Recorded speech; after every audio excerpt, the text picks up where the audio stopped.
that leverages on seamless and effective communication. Keywords there, leadership and communication.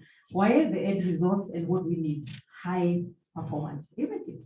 So we'll have that discussion, we'll have a conversation around the same.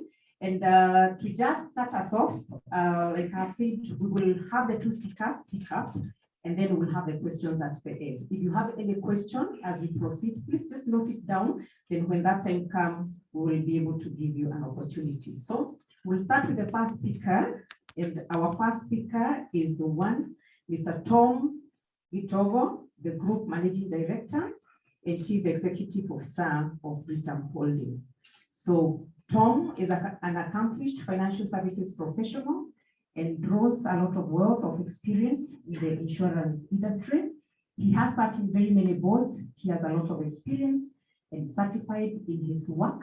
And we are glad to have Tom today. It will be so brief for that introduction. A lot of things have been said in the bulletin, but put your hearts together. Welcome Tom together.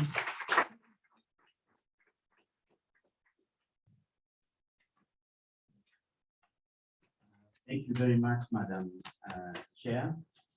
I'm assuming I have about 20 or 30 minutes. 20. So because I wanted 30 and you have given me 20, that's 25, right? Yeah. The IIK fraternity, very well represented here. My colleagues in the industry, our brothers and sisters from IRA, I can see a few of you here. Good afternoon. I will talk a bit about leadership, and my colleague Caroline Monene will then come in and also talk about bits of leadership, but as relates to communication, effective communication, because if that's not effective, then we can forget high performance by our teams.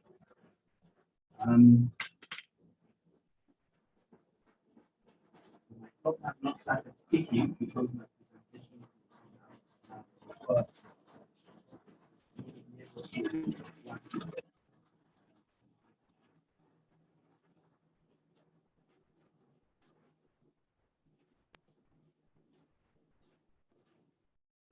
So looking at the next slide,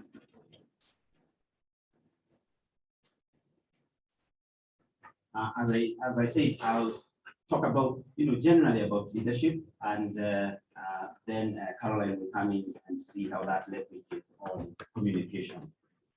So if I look at the next slide, I have thought it a good idea to talk about leadership the way I see it. So is it possible for me to click myself?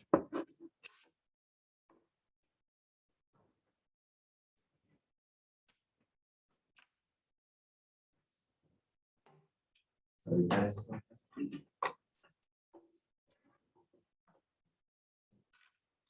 So simply defined, leadership is the actions you do that inspire others to do either what they need to do or what you would like them to do. So the keywords that I see there is you must be able to influence people to do what they want. They need to do it in a positive spirit, so you need to inspire them and motivate them to continue doing it, because it's not success if it is not sustained.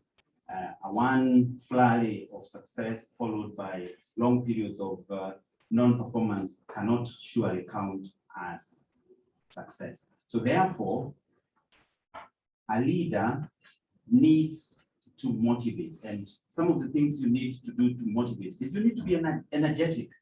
If you are, talking to the team and you're down, and they can pick it. So an energetic leader, but that's not enough, because energy excites, and exciting is good. It gets people to do things. What you really need to do is move beyond energy and excitement to charisma, because charisma inspires. And when someone is inspired, the drive to do well is from inside, and that is what is sustainable. So a true, authentic leader, therefore, focuses more not on themselves, but on helping others realize their full potential. If you keep telling your team members that they are lovers, L-A-B-A, that is all they might be, but you need to inspire them to become beautiful butterflies, but walk with them through that journey. Part of working with them is effectively communicating with them what the plans are, what your plans are, and what the end result might begin to look at. Because when they see signs of the end result coming, that adds to the inspiration. So communication with Caroline will touch on. That's quite key. Examples of leaders who are very effective with people. When 250,000 people back in the 60s stand up for his I Have a Dream speech, a lot of them had not met him and had not known him, but he effectively communicated what his mission was. Closer home, and this will make Kajwang happy if he's around, Barack Obama effectively communicated in his first term when he was campaigning with, we can do it. It rhymes, so every leader needs to rhyme with his team, whatever that takes, or shape and form that takes.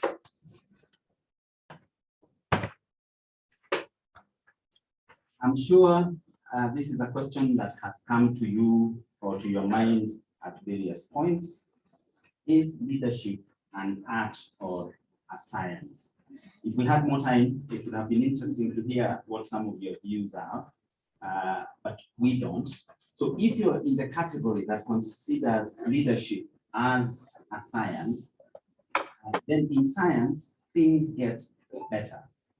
With more knowledge, more research, we've seen cars move from horse-driven, horse-drawn carts to Ferraris today. Medicine is now more precise. There was a time, even when I was young, when every time we were sick, we were given aspirin. So, but medicine has progressively, because it's a science, become more precise. So what does that then mean for leadership? It means, in my books, that there should be some improvements in your leadership skills. How do you do that? You need to lead up on how to lead. You also need to learn from experience. If you've had a project and it went very well in some areas, but not so well in others, what lessons have you picked from there? Because a leader should be comfortable learning new things every day. That's the science side of things. One of the topics that has become topical recently is emotional intelligence, and if we have time, we will look at that later. If you're in the category that sees leadership as an art, then we know that art really doesn't change. There are new ways of doing things, old wine in new caskets. But a musician of my time, like Kenny Rogers, Don Williams, you're looking at me strange, those were musicians. And my sons or kids, current musicians, I'm told, I don't know who.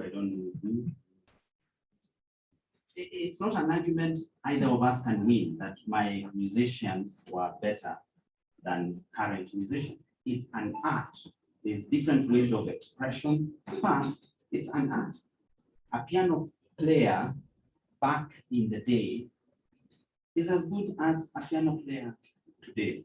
So then, what that means to me is that there are aspects of leadership that are time irrelevant. What can we learn from leaders that have been and successful in the past that we can apply today?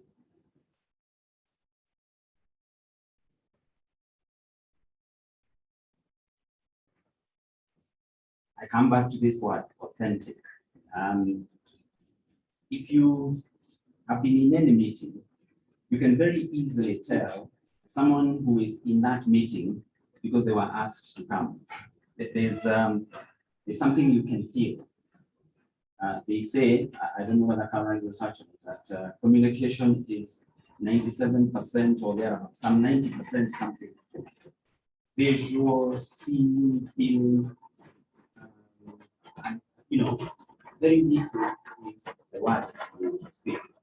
So, an authentic leader is a leader that follow even if they're not being paid. That's the ultimate.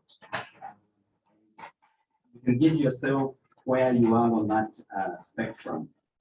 I think when you think of Mahatma Gandhi, some of us were not alive then, but we revere him. The same with Nelson Mandela. So what are these aspects about these leaders that draw us to them? And I think it is the authenticity. They are genuine about the cause. Even if they had no follower, they would still pursue the cause that they are about. So let me look at some of the characteristics that then point to your authenticity, because I think it is beyond any doubt that you need to be an authentic leader to be or to have your teams perform, have high performance. The first one is character. It's about your character rather than your reputation. Okay, it's a catch-22 because your good character over time builds your reputation. But your team will know about your character. The rest of us who are remotely removed, we will see what we think is your character. But you are leading a team that you want to enjoy high performance. You cannot do that if your character is dodgy, if you're drinking wine and preaching water, as it were. Nowadays, there is a lot of choices. And what choices are you making with your teams as you go by? When I was young, all we found in the toothpaste area of the duka we went to was Colgate and Close-Up. It feels me. Nowadays, you almost have to close your eyes to pick because there's Harpo, non-Harpo, there is Brighter. You need a spreadsheet to pick on. So our kids nowadays have a lot more choices than we did. So you have to lead them to consistently make the right choices, because at every corner they have, there's a choice. And this applies to our teams, because success, especially in the company setting, is a series of little but correct. Not one big wonderful.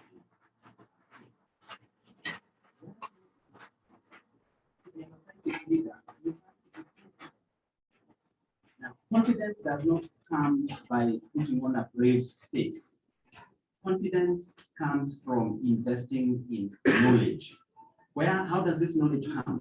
This knowledge comes from reading up, but a source that people don't utilize as much is experience. Not necessarily yours, although yours is good, but also observing. Role models help people go up their career. And your role model doesn't even have to know that you are their role model or they're your role model, because you can observe.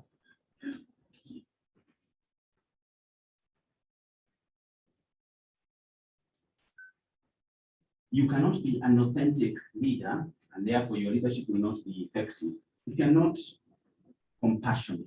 We'll see a bit of this in the emotional intelligence section of my presentation.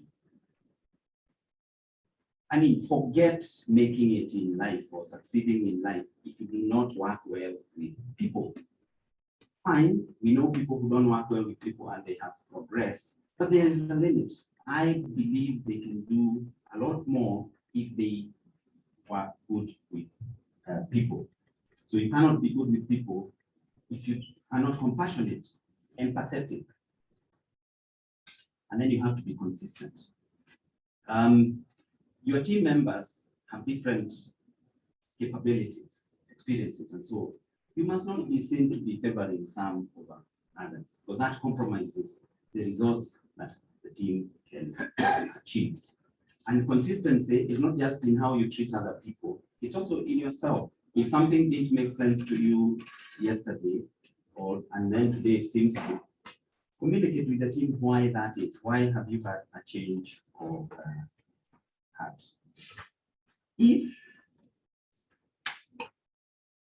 you are, those characteristics we have looked at are in the right space as far as you are concerned, then it should lead to strategic transformation, whether it's at the operational level where everyone is seeking to do better, faster, and more effectively in terms of cost, then you're beginning to have some changes.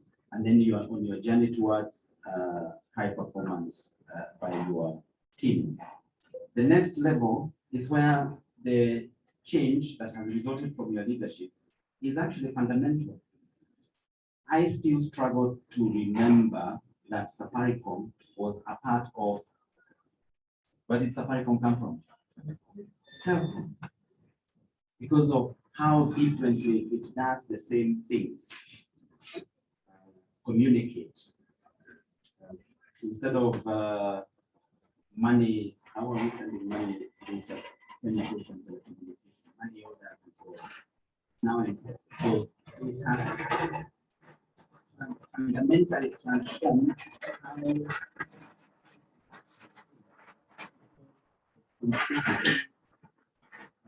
leadership in the direction of high. There's still another level that is possible, where it's strategic transformation with a capital T. A lot of us do not know that Netflix started in 1997. And what it was doing then is sending video tips. But how do you explain video tips to the younger audience?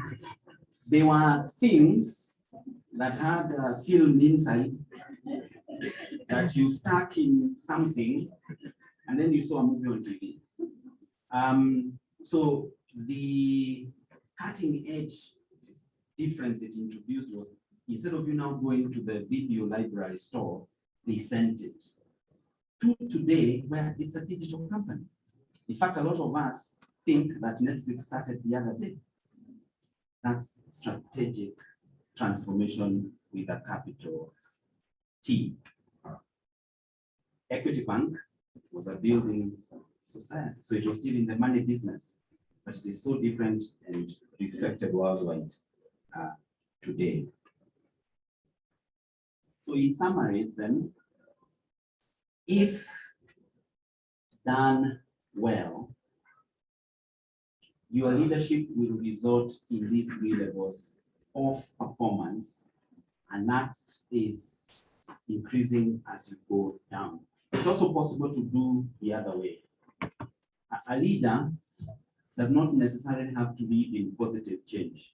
You can be a leader in the opposite direction. I don't know whether there are candidates for that here, but it is possible. So the one I am proposing is the one that leads to improvement. In summary, strong moral compass. Your team is seeing this.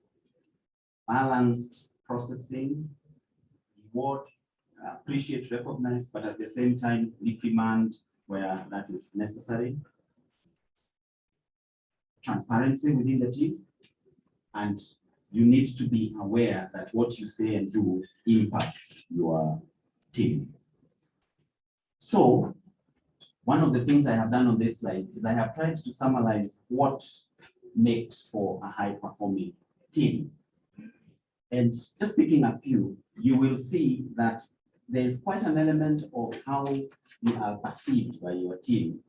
So non-verbal communication, but also how you communicate to your team. So verbal communication, and Caroline will touch on that. Like open communication within the team. How do they trust you?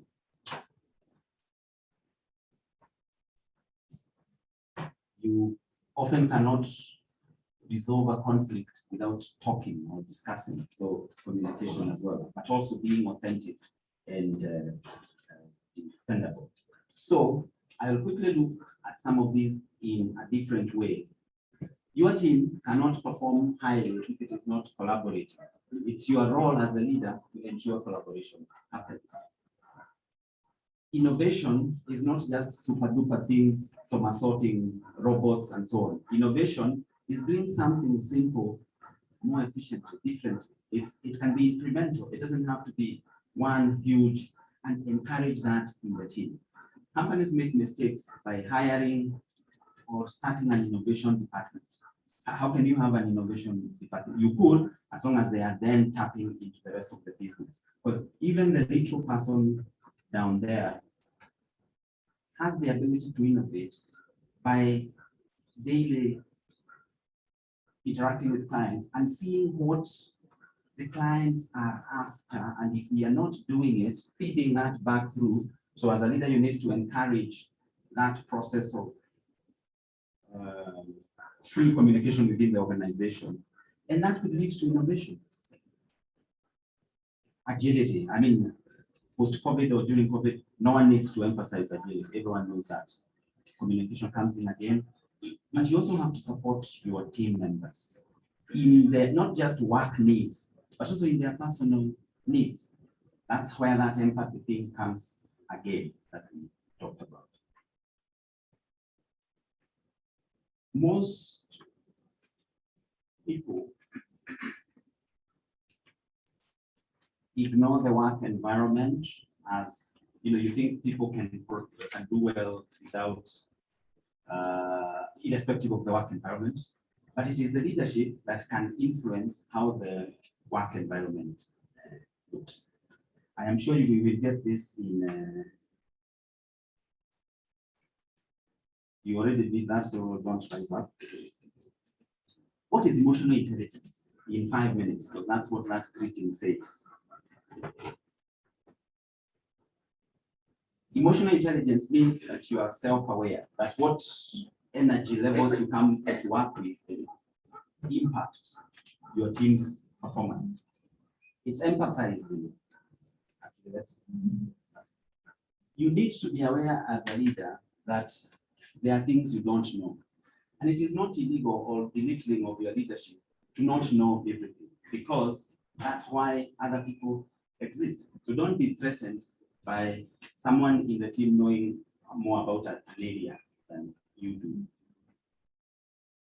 Some team members, especially the ones that don't talk a lot, probably have the most to say. As a leader, bring them out, draw them out, and collectively as a team, you perform better. Be in your team's shoes. But then the decisions you make, or the responses or the support they need, you will identify it a lot better.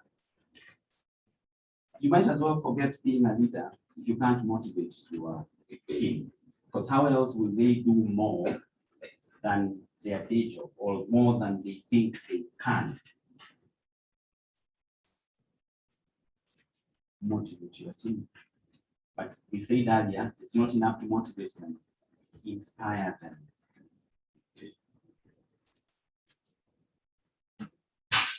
Only someone who is successful or doing well in life that has wanting social skills. I'm not saying there isn't, they are there, but even they will perform a lot better if they invested in their social skills. So for you to be a good leader, therefore end up with good results, communication again. You have to be a good example, because you communicate more by what you do and what you're about. Encourage people, that's empathy. have very clear goals of what the team needs to do. Otherwise, it can succeed now and not succeed tomorrow. Support them. Notice, all through my presentation, I haven't talked about much about you as a leader doing things. It's your impact and influence on other people. If you do this, ladies and gentlemen, you will have and enjoy consistent good results. As you can tell, I have more to say, but time is not on our side because we are not in heaven yet. When we go to heaven, we will have as much time as we need, but hopefully any clarification can happen during the Q&A. Thank you.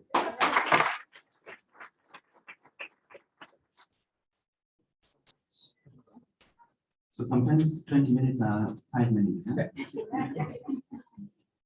You've done absolutely well. Thank you so much, Tom.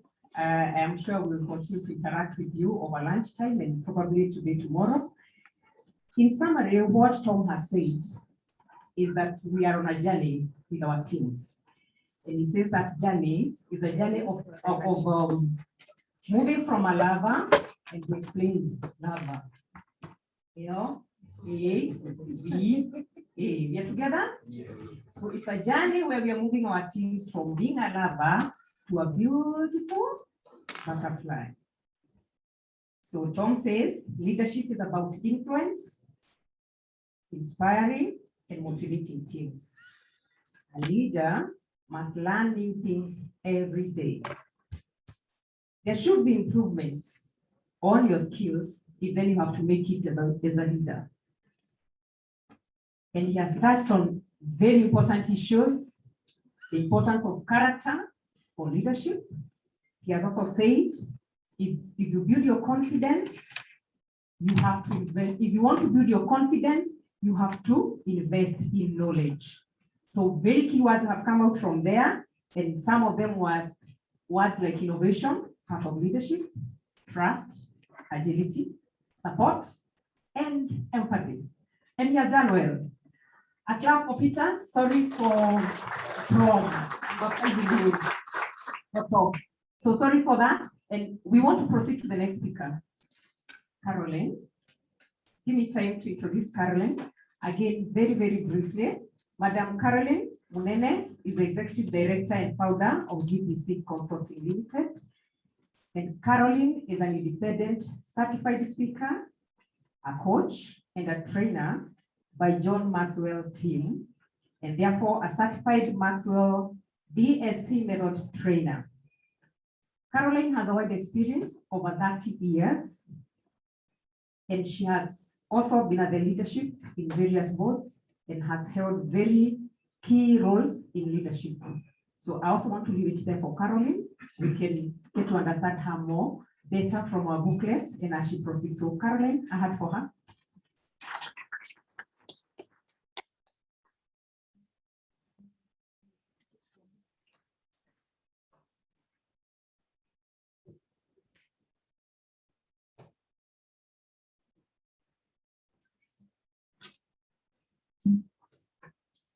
So good afternoon, everyone. God is good and all the time, and that is his nature. Wow. And it's a pleasure to be here with you. This is it afternoon or is it morning? It's afternoon. So it's a pleasure to be here with you, and I thank God for this opportunity just to come and share a little bit with my fellow practitioners. As you have heard, I've been in the insurance industry for quite a number of years. So I want first to thank the director of the Institute and the deputy director and the council for putting together such a good hybrid event, and even for keeping these forums going during the pandemic. I don't know how many people know that it didn't stop. The conferences were still there. They were online, and we were able still to network and to share with each other. So we really thank you for that spirit of keeping us together, keeping us talking, keeping us informed. So thank you very much for that. Number two, As I stand here, I know I'm an insurance practitioner of many years. I've done ACII and all those other things that we know about.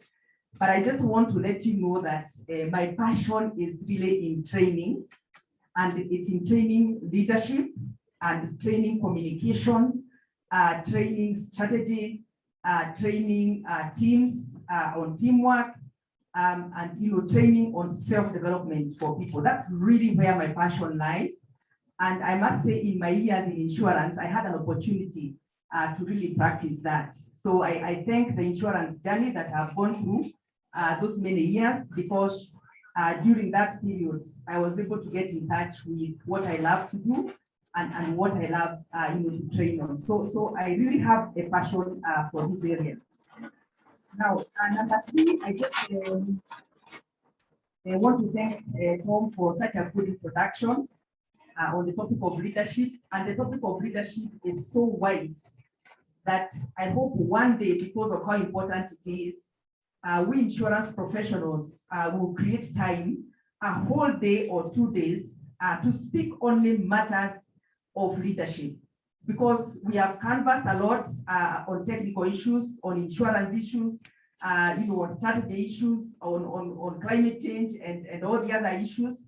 But there needs to be a time when we as professionals now come together, 2 days, speak only about leadership and how important leadership is in our industry, and even begin to ask ourselves, could it be that some of the solutions that we are lacking in various ways is because of leadership in the industry? Could it be that some of the gaps that are available or that are very visible in the insurance sector, and this has to do with profitability, it has to do with product development, it has to do with customer service, it has to do with the insurance duties, and all those are technical things. But could it be that some of the gaps that we are seeing in the insurance industry really are about leadership, clear leadership, strong leadership in our industry? And how then do we reposition or leverage ourselves on this area of leadership? So I want to just provoke you to, as professionals, we need to think about this, how important it is, and what we can do about it. Now, number 4, I'm now trying to get into the topic. A lot has been said here and a lot will be said on technical issues or topical issues or important insurance issues. And some of those issues that have been mentioned here are big issues. People have come today and talked to us about parametrics, and we are going to hear more. People have talked about geopolitical issues. People have talked about carbon emissions and carbon credits. People have talked about ESG and ESG underwriting. And people have talked about sovereign insurance and other big concepts, which are actually very important. But now the question has to become, who is going to implement these things for us in our industry, among ourselves? The ideas are there, but how are we going to implement them if we do not raise the quality of leadership, the quality of self-development, the abilities of people who is going to implement these big ideas? Because it's not, and the commissioner said it when he came here, it's not enough just to know the ideas, to talk about the ideas, we have to implement them. And for us to implement, then we have to have high ability, we have to have high capability, we have to have very good leadership, we have to have people who can drive the agenda of these new ideas. So that's why the aspect of leadership is really quite an important aspect and very good for insurance professionals. Now, I want to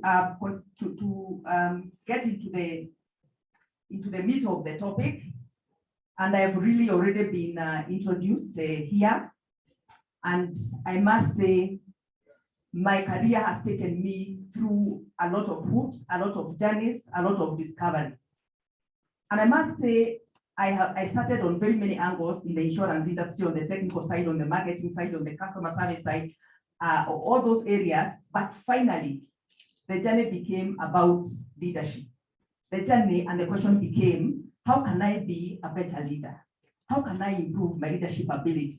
Is it possible to be a more effective leader? Is it possible to be a more inspirational leader? So that became the big question, and it became a difficult question because when I started the career, really there were very few pointers in terms of how do I do it. And my colleague has touched on it and said, is it an art? Is it a science? How do I do it? Where do I start? How do I become a better leader? How do I become inspirational? How do I transform teams? And how do I become more effective? So that is a question that we really must seek to answer. And I have traveled a lot of hoops on that journey. I want to kind of break it down to you now as we move into the topic in terms of what is at the heart, or what is central and what is core in leadership, and how can you use that for effective communication for performance. So I want to start immediately on just the first idea is that anybody can be a leader. That's the starting point. So nobody should say, I was born a leader, I'm going to be made a leader, I'm going to do this experience and all this kind of thing. Anybody can be a leader. Only 3 things are required from you. Number 1, you must desire to be a leader. You must make a decision as an individual. I want to be a leader, and a good leader, and a transformational leader. So the desire must be there. The passion must be there. The dream must be there. The conviction must be there. That's the first thing that you require to be a leader. Secondly, and my colleague has talked about it, is working on relational skills. This is an aspect of leadership. And relational skills is not something that you will ever master. So there's no day you say I've arrived. There's no day you say I have had it. There's no day you say I've succeeded. So you must be intentional about relational skills and taking them to a different level and a different direction. And then we are going to talk about practical leadership skills. What are some practical things? And I said we are going to break it down now. What are some practical things that a leader can do to become more effective? This is what we are going to talk about in a very simplified manner. What can you do to be a better leader?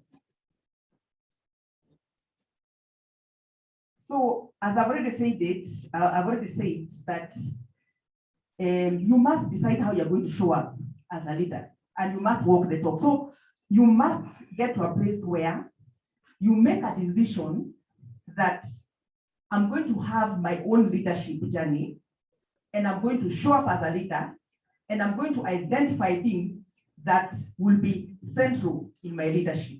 So this is something that you must make a decision on, that this is something that you are really going to do. I'm going to talk about 3 things for a leader. It is trust, respect, and likability. Trust, respect, and likability. And I'm breaking it down in terms of what can I do to be a better leader, to be a transformational leader. So when I ask you what is important, I want your answer to be what? Trust. And those are pillars for a leader, and they are pillars of communication. These are barriers of communication. If you find that you are a leader, you are talking to people, you are giving them directions, you are giving them instructions, and you are not getting through, people are not hearing you, they're not understanding you, people are not with you. What is lacking? What is lacking is trust, respect, and likability. Am I talking to someone? Because if you don't trust your leader, even if they have the best language in communicating to you, even if they have the best English in communicating, even if they have the best vision, if you don't trust them, is there going to be communication? If you don't respect, is respect given? If somebody is appointed as a general manager, should they be respected immediately? Are they respected immediately if you're a general manager? They have to earn what? You have to earn respect. So whenever you are promoted, whenever you are given a position of authority, your first mandate and business of the day is to earn the respect of the people that you are leading. So don't assume because you are in position that people respect you. So this is something that leaders must work on. So you must work on, and I'm going to show you, I'm going to break it down. How do you work on it? Because you say, no, I've been appointed, now what do I do? So I'm going to show you how do you work on trust, respect, and likability, because those are barriers to communication. So I want to start with the first one, and my colleague has already mentioned it. I want to start with the issue of being authentic as a leader. And I'm not saying you show up like that in the office because you want to be authentic. No. What I'm saying is this. As a leader, you must identify your values. And what is a value? A value is what is important to you in your life. A value is, why does your life matter? A value is, why are you living this life? Those are values. So a leader must be clear and must identify the values that they stand for. And that is very important. That is part of being authentic. Number two, a leader must identify their strengths, weaknesses, challenges, self-awareness. This is what makes you authentic. You cannot be authentic if you don't know yourself. The only way you can be authentic is if you know who you are, you know what you stand for, you know what is important to you, then you can be authentic. It doesn't come automatically. You have to do some work to get this done. So for you to be authentic, this is something that you need. Be true to yourself in terms of self-awareness and in terms of values. Number two, we are deepening authenticity. There's the issue of transparency. Transparency is also about being authentic. Transparent means you share with the people your ideas. You share with the people your thoughts. You share with people the facts of what is happening. You share information with people, even about your values. That's being transparent. A leader must be transparent to be transformational. So a leader must be transparent to be trusted, to be respected, and to be liked. So sharing information is important for a leader. It's very important to be transparent if you're a leader. Now, I'm deepening to the next level now. Vulnerability, we started from authentic, isn't it? We went to transparent. Transparent is sharing ideas. You have to be transparent, you have to share your ideas. Now, I'm going to the deep level of being authentic. And this is a hard one for leadership. And this is something you have to work on. It's called vulnerability. A leader must be vulnerable. What is vulnerability? You must tell people what you're feeling. Not the facts.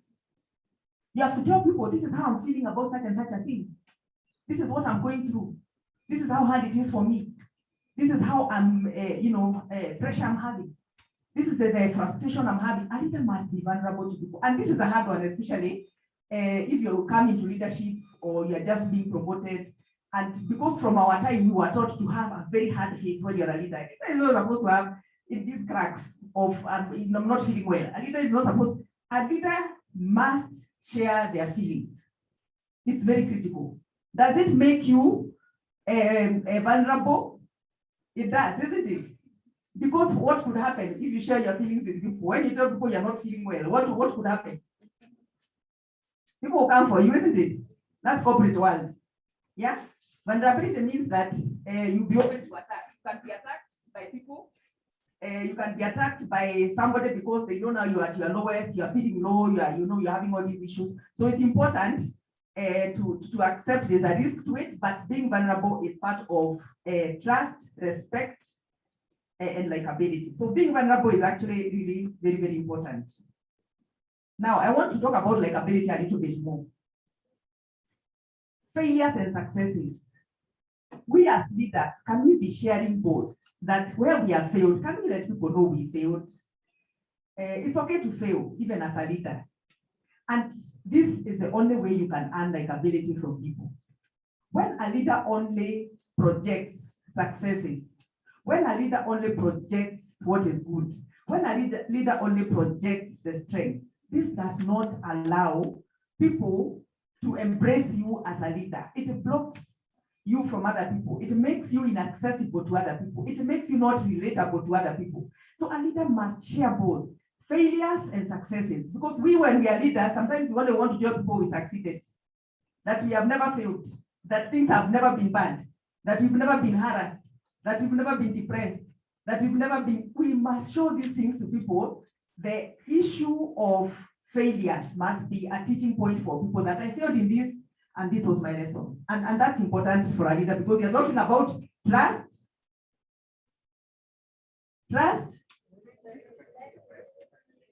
and likability. Those are barriers to communication. So when we talk about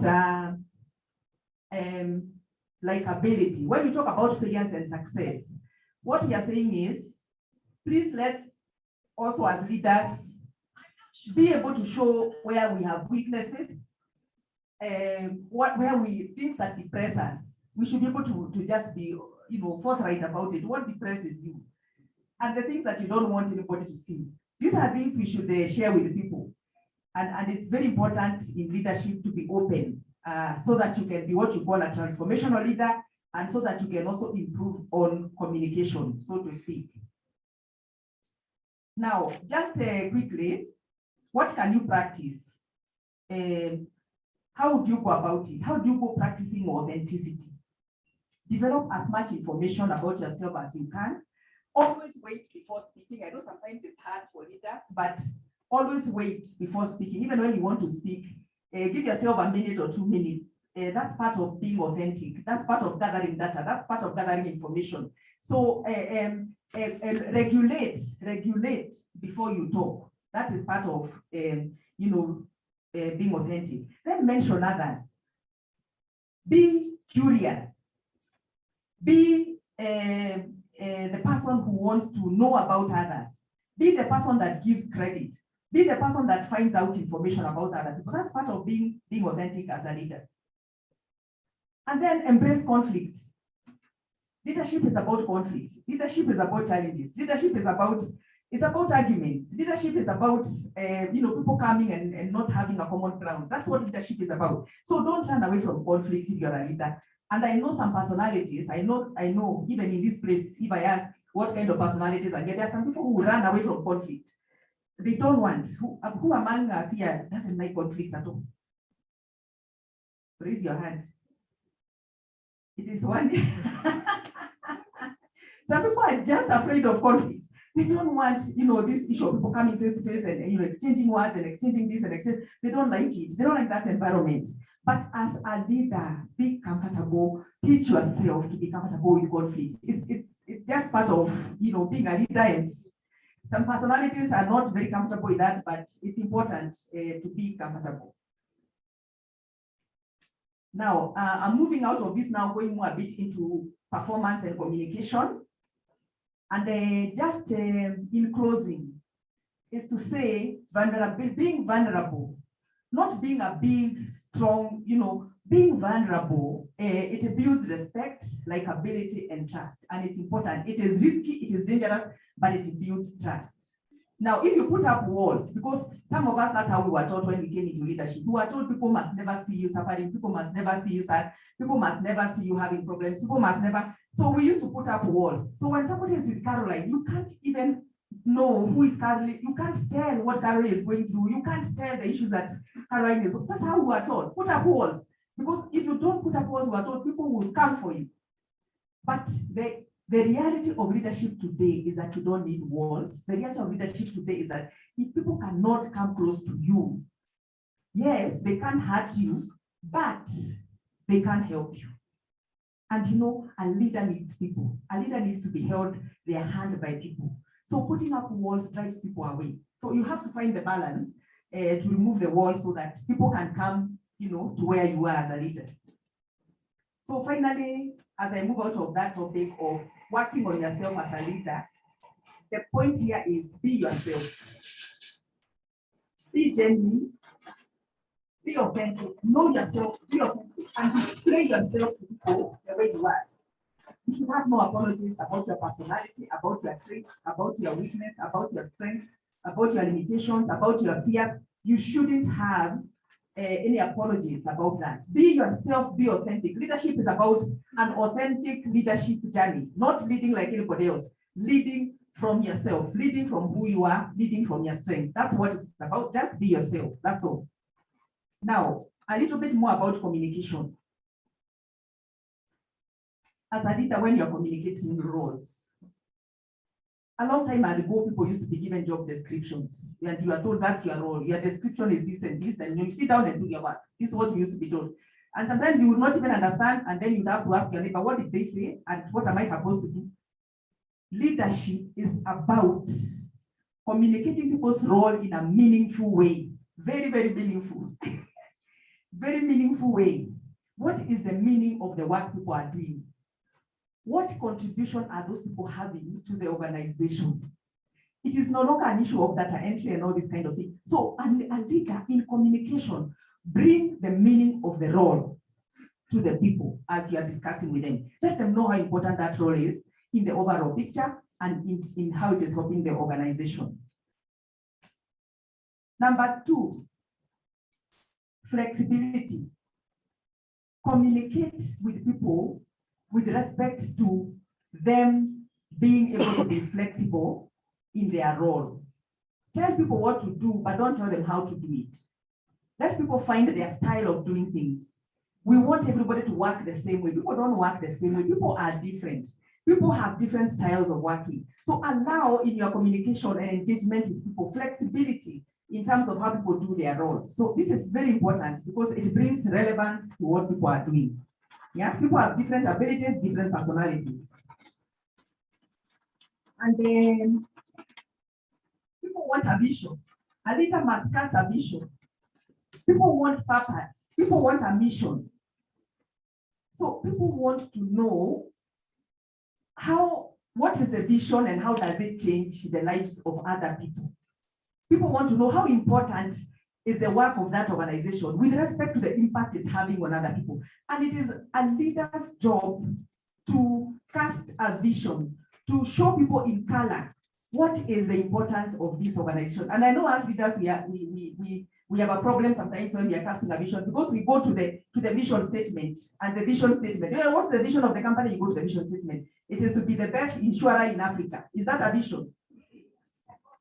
It is to give innovative insurance solutions in Kenya and in the region. Is that a vision? What is a vision? A vision is the impact that organization is having on people, on the environment, on the country, on the employees themselves, on other stakeholders. That is the vision of the organization. And it should not be reduced to 3 sentences because it's not inspiring to people. Why do we want to work for a company that wants to be the #1 insurer in Africa? Why is that inspiring to me, really?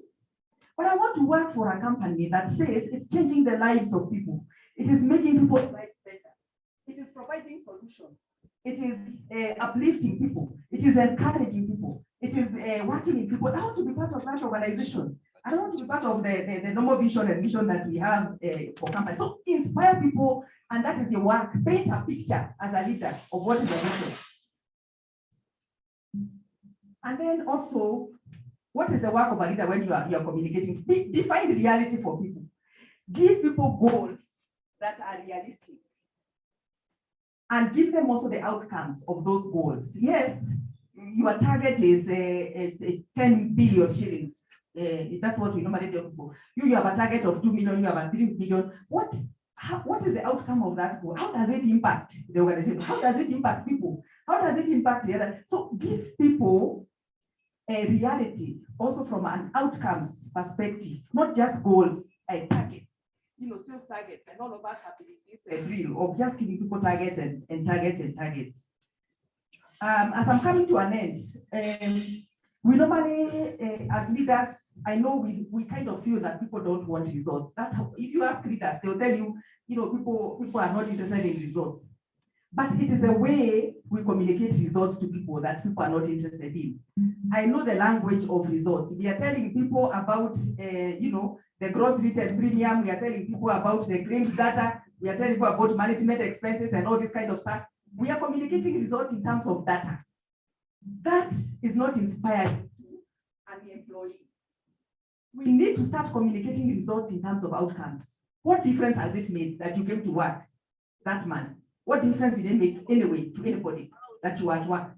So we need to create stories. We need to paint a picture of what are the outcomes of the goals. We need to give people an impression of how they are affecting other people, how they are affecting the organization, how they are affecting their colleagues. We need to create results in terms of other languages.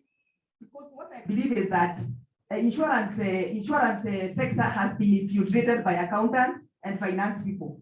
So there is no other way that results are given other than my colleague will accept this. Tom, you're also from the finance side.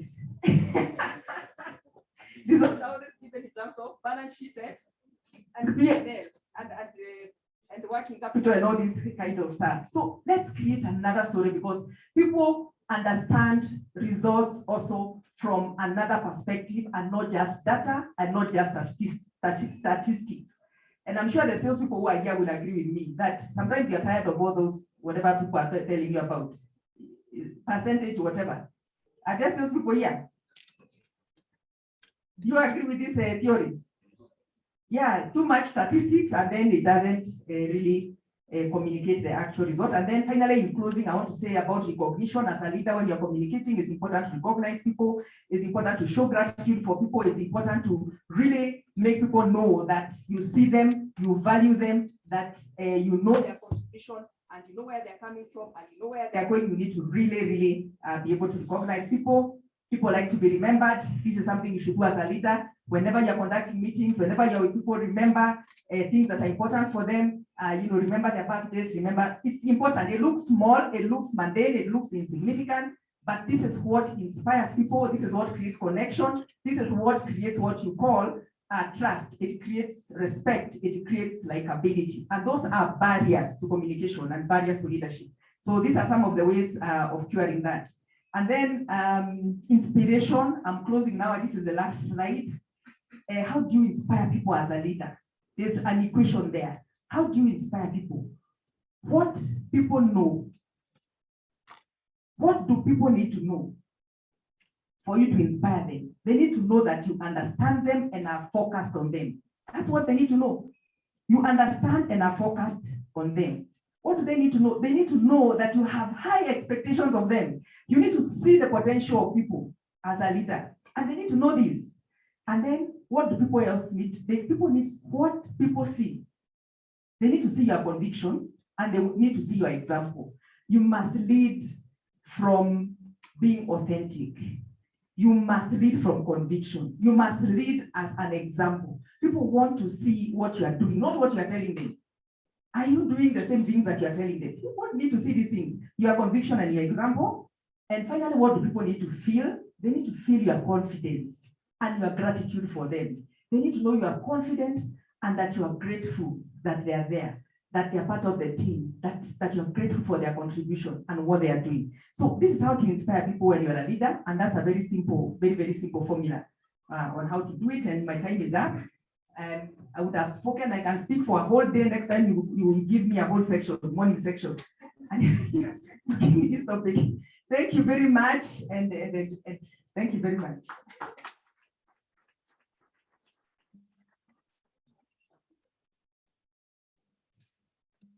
All right, thank you so much, Caroline. Just a quick one before I forget. I'm also a mental wellness advocate at Chiromo Hospital. Insurance people, mental wellness should be an illness like any other illness. There should be no discrimination. There's now an insurance, there's now a mental health act that is on board. Let's not discriminate against mental wellness. I'm a champion and an advocate of mental wellness. I didn't mention that. Thank you. Thank you so much. So very good. I envy you. The way you have read through, you have done well.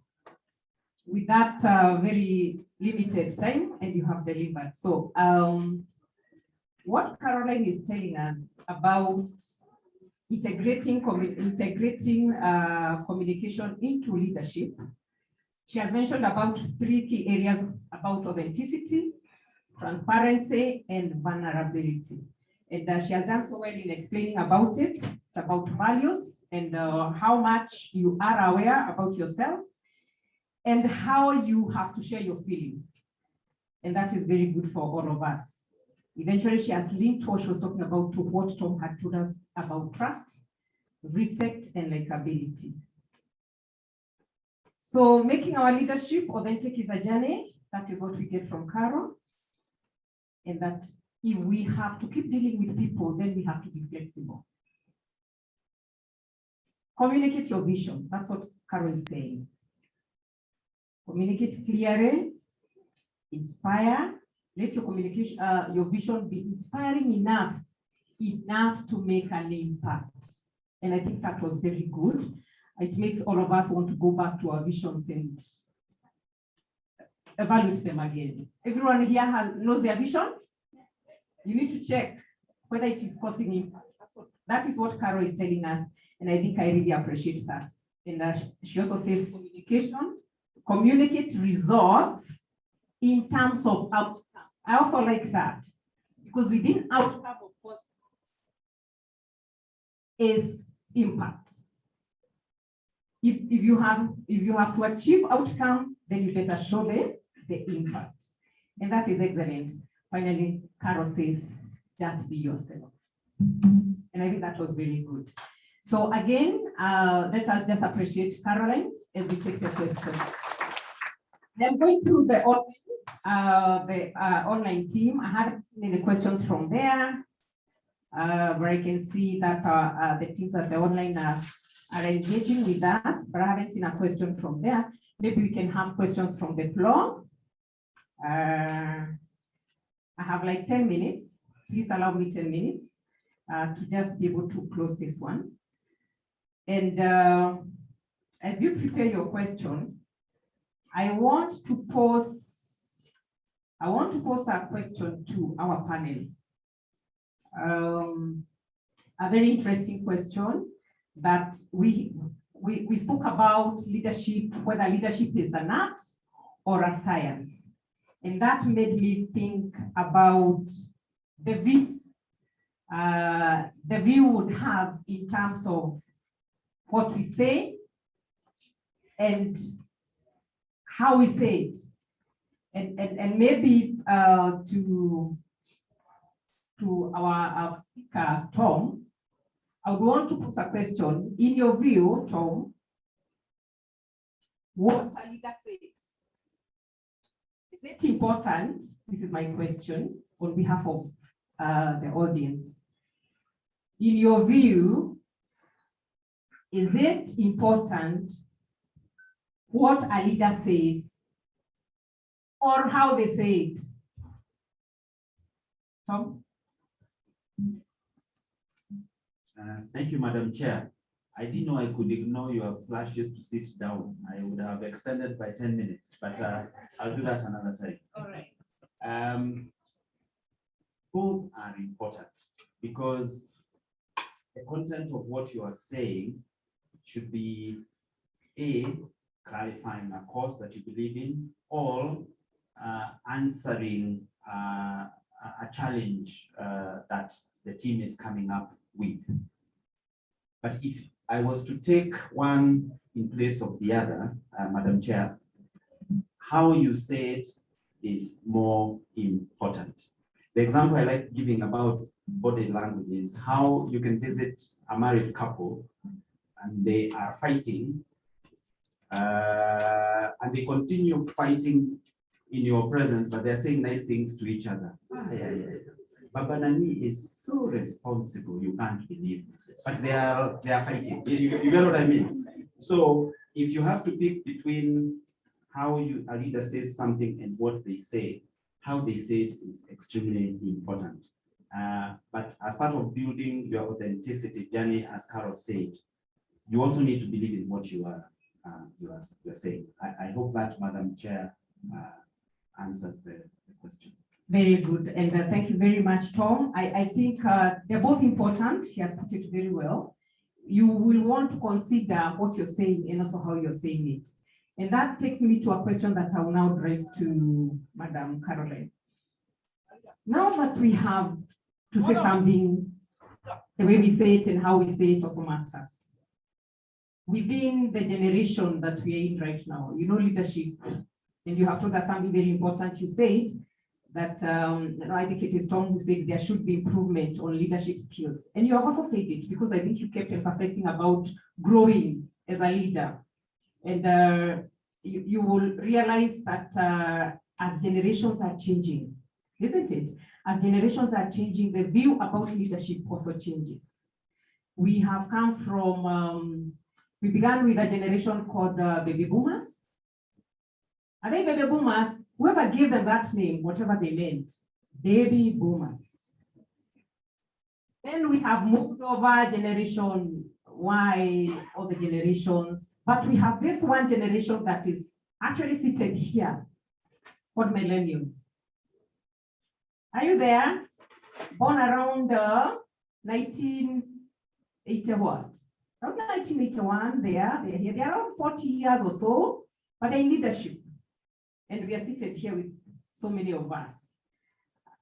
So my question is, if you think how generations change and how they influence the view of leadership in the world, and taking it into consideration that the largest generation of the workforce today is in millennials, how then would millennial leadership influence organizational approaches to communication, leadership, and culture?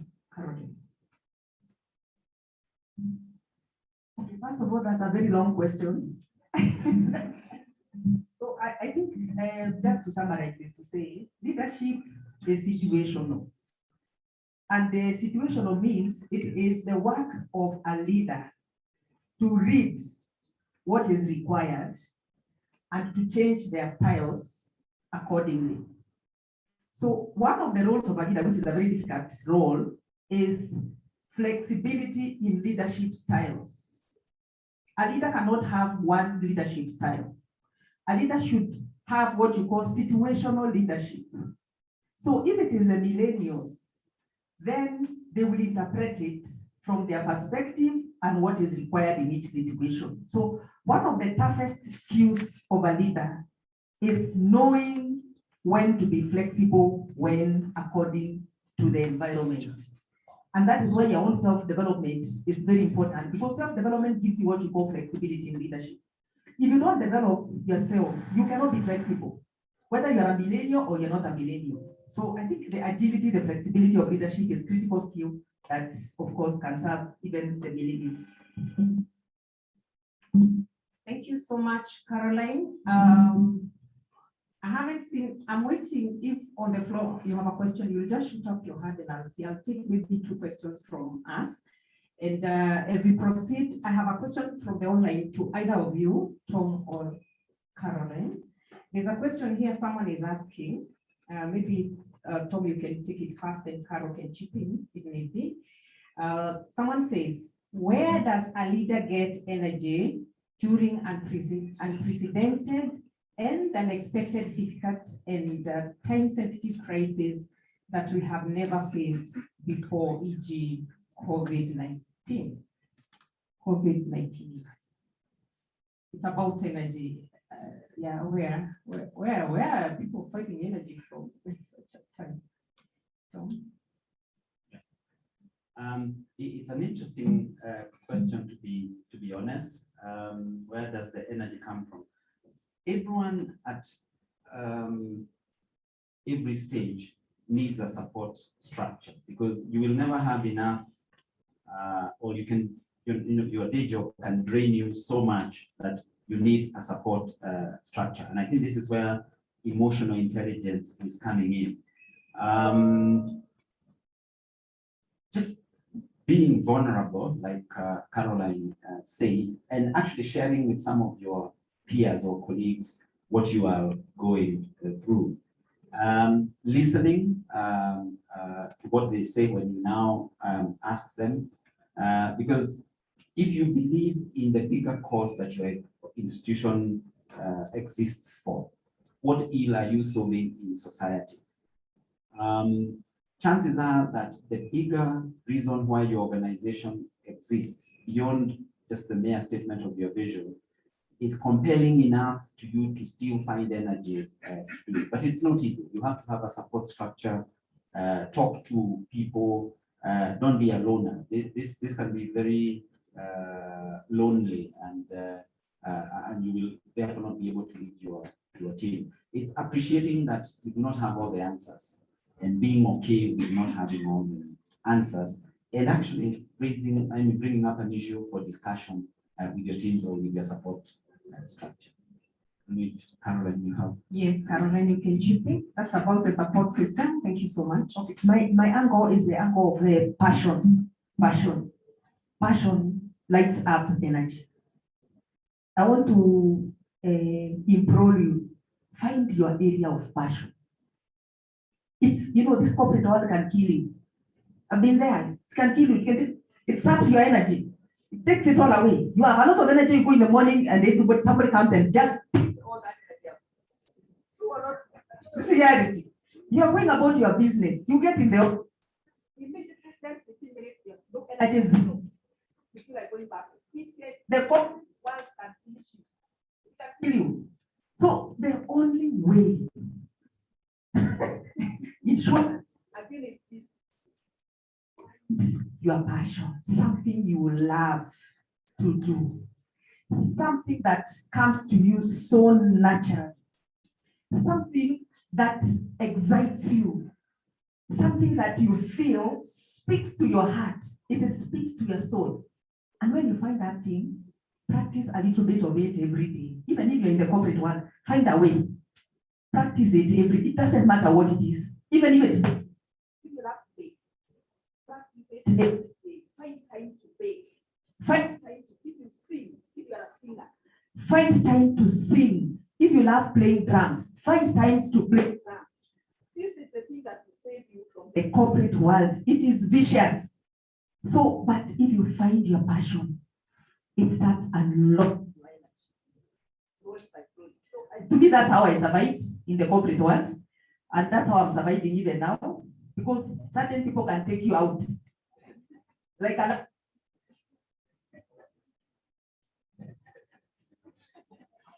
Thank you so much, Caroline, for the insights. Alice, you have something you want to say? You're welcome. Any other question I see as I summarize now? We have one there, we have another one there. So those two, then I will be done. Thanks. Maybe it goes to either Carol or Tom.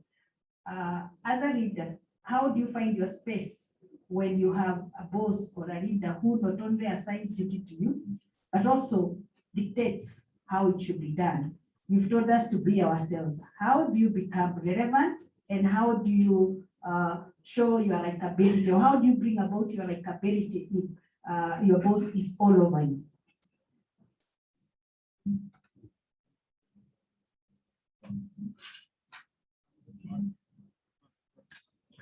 Okay, one thing that disturbs me is feelings. You are a leader, you have a very clear career, but you also have your own feelings. And you find that times when people are addressing an issue as a leader, they end up talking to themselves, or they end up talking things that should not have been talked about in that occasion. How do you differentiate between the two? Thank you. I just to appreciate the session that we have, and to Caroline, maybe you would want to have a balance, because a leader is supposed to be the source of inspiration. The moment you start showing weaknesses to your team, then they become weaker. So how do you balance between being vulnerable and also remaining strong, so that the team also remains strong? Because once the leader is weak, then the team also is deflated. A nice one there, isn't it? Yeah. Very good. So Tom and Carol, please, you can just square those ones.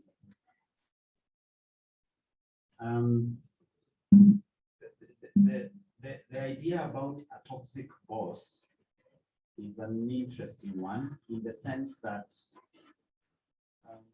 we are told that we are built to the image of God. And I know sometimes we try and see where your toxic boss is reflecting godness or godliness. You cannot, and you are struggling. But in all honesty, I think trying to understand where they are coming from is a start. if they're getting on with someone, try and find out what, what the trick is, if there is such a trick, see why they are getting on. So do your bit.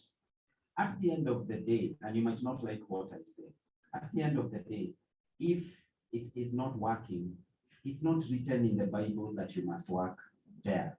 Because you spend a lot of time in the office. You cannot afford for your 8 hours, 9 hours of your good life to be with a toxic person. If this is the real world, if you can engineer their removal, engineer it. Otherwise, go, because you will die. And of what use is dying to you or to your family? So do your bit, try and find out from colleagues that work well with them. Try and send them, emissaries. If it is not work, because it's something you can address. In all honesty, it's part of growth. Don't always revere or celebrate working for very nice bosses. Occasionally, it's a chapati must be turned to cook on this other side. You can always tell I love chapatis. Nothing wrong with that. But for you to mature in your corporate life, dealing with a difficult boss is okay. But where it's now getting into health issues, please move or remove them. On the issue of feelings, it's in the emotional space. If you're an engineer like me, I can see where you are struggling with feelings. But I have found that actually to go up in the corporate world, you must actually start being comfortable with people expressing their feelings. It's a real world. Just because you don't identify with it very much doesn't mean it doesn't exist. Be empathetic, but obviously to a point, because again, you don't want, like Carol is saying, people to offload their negative energy to you. And sometimes all you have to do is listen. They're not even looking for a solution. They are just looking for you to listen to them. If you're like me, you sometimes become very good at listening without actually listening. But you are listening. Should you show your weakness? There is many schools to this. There is a difference between showing your weakness and being vulnerable. I think being vulnerable is acceptable. Showing your weakness, I would prefer you made up for your weakness by having someone in your team that is good in the area you are weak at. So you are promoting teamwork rather than showing weakness. But vulnerability is important, but to the right people. I have picked from Caroline that there are some people intent on bringing you down. So obviously, if you go emptying yourself to them, you're equipping them. So it's vulnerability, but to the right people. How do you tackle areas of weakness so that your organization still does well? Cover yourself with people who are strong in there. If you're in an athletics team and you want to bring in as many medals as possible, don't ask the guy who is good in 100 meters to also do the cross country. Does it make any sense? Let the cross country guy do cross country and get us that medal. Let the 100 meters guy do the 100 meters and bring us that medal. Collectively, we have how many medals? But if you have the same guy, you will not have the medal. So yeah, but I think Caroline will answer the vulnerability bit perhaps better. Before you just say, I just want to look at it. Yes. On Monday, we do a browser and the team. Sorry, when you're looking at the numbers, I fear that we may not meet the budget. You must need to repeat because of our brothers online. I'm saying, let's just take it literally in your position. Like on Monday, you go and do a baraza to the team and tell the team, we have done very well, but I'm sorry, from the way I look at it, we may not achieve our budget this year. That is being vulnerable. We are telling them the truth, and that is the reality. But it motivates. And even if they had some energy to run to the end of the year, then the morale just goes down because the big boss says that you cannot see a way that you can win the party. So sometimes you are forced to keep on encouraging. Yes, this is what you have done. They still right.